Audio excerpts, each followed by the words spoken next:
যে বয়সে মায়ের কোলে শুয়ে গল্প শোনার কথা, সেই বয়সেই কাঁধে তুলে নিতে হয়েছে সংসারের ঘানি। বাবা নামের বটবৃক্ষের ছায়া যার মাথার উপর থেকে সরে যায়, শুধু সেই জানে নিয়তির পরিহাস কতটা নির্মম।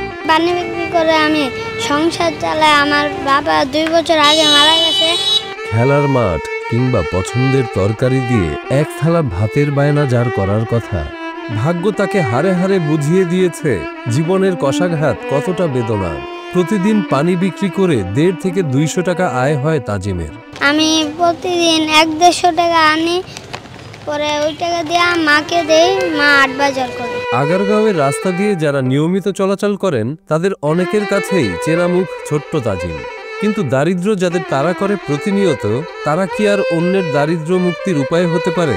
মানুষের মন কাঁদে, তবু যেন নিয়তির কাছে সকলেই অসহায়। ছোট মানুষ পানি বিক্রি করতেছে, আমি তো দেখলাম এই বিকালতে পানি বেচতেছে, এরকম দাঁড়া দাঁড়া সবার কাছে যায়। গরিব মানুষ কেউ পানি কিনে না। যেমন আমি একটা কিনছি, আরেকজনে কিনবো, বাবা আমার তো আর ভালো ভালো লোক কিনতে পারে পানি, কিন্তু কিনে না। আমরা রিক্সাওয়ালা, অটো চালাই, আমরা আর কয় টাকায় কামাই, তারপরেও তো আমরা পানি কিনার চেহারা দিক টাকা অনেকেই কিনে, কিন্তু ভালো ভালো লোকে কিনে না। 2 ভাই 1 বোনের মধ্যে তাজিম বড়, তাই বয়সের সীমা ছাড়িয়ে পরিবারের দায়িত্বও নিতে হয়েছে তার। শিশু তাজিম পানি বিক্রি করে এবং মা লিপি বেগম অন্যের বাসায় কাজ করেন।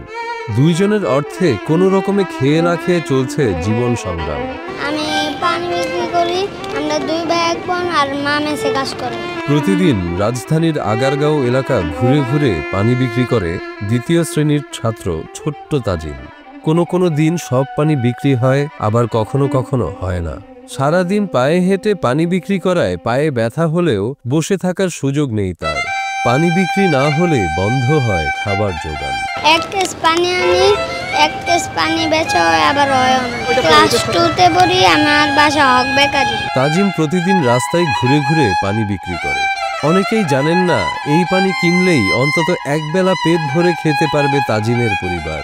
আমারও বাচ্চা আছে বাসায়, আমার তো পানির প্রয়োজন নাই, বাচ্চা দেখে না, আমি আরেকটা পানি নিলাম আর কি। আর থেকে ইচ্ছা করলে তাজিম কিংবা তার মা ভিক্ষাবৃত্তির পথে পা বাড়াতে পারতেন, কিন্তু না, মা চান তার সন্তান যেন পরিশ্রম করে সম্মানের সাথে বাঁচতে পারে। তাই নিজে অন্যের বাসায় কাজ করেন, আর তাজিম করছে পানি বিক্রির কাজ।